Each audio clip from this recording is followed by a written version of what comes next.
డైలాగులు జగన్ గారు మాట్లాడలేదండి. ఎవరో అన్న మాటని విలేకరు అడిగితే అది సినిమాలో డైలాగ్ అని విలేకరు చెప్పాడు జగన్ గారికి. అంతేగాని జగన్ గారు అనలేదు ఆ వాయిస్. మీరు ఎవరైనా చూడండి, ఆ మాట జగన్ గారు అనలే.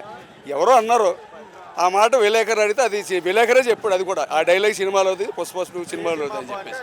అది జగనే అన్నాడు అని అని అంటున్నారండి. మరి ఎవరు వేరే ఆయన జగన్ విమర్శించేవాళ్ళు. మరి మీరే ఇప్పుడు వాళ్ళకి మీరే అన్నారు కదా ఇప్పుడు జగన్ విమర్శించేవాళ్ళని. జగన్ విమర్శించేవాళ్ళు జగన్ గారి గురించి మంచిగా ఎందుకు చెప్తారు? జగన్ గారి గురించి విమర్శించేవాళ్ళు జగన్ గారి గురించి మంచిగా చెప్పరు కదా.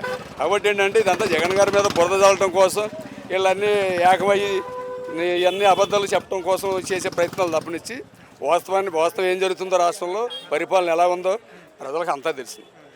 సంవత్సరానికి ఈ గవర్నమెంట్ కూటమి ప్రభుత్వానికి ఏం పేరు పెడతారు మీరు? వాళ్ళేం మాది మంచి ప్రభుత్వం అని చెప్పుకుంటున్నారు. వాళ్ళు మీరేం పేరు పెడతారు? గవర్నమెంట్కి ఏం పేరు పెడతాం? అబద్ధపు గవర్నమెంట్ అనే పెడతాం. అంతకుమించి ఏం పెడతాం? అన్నీ అబద్ధాలు కదా చెప్పి. మనం చెప్పామంటే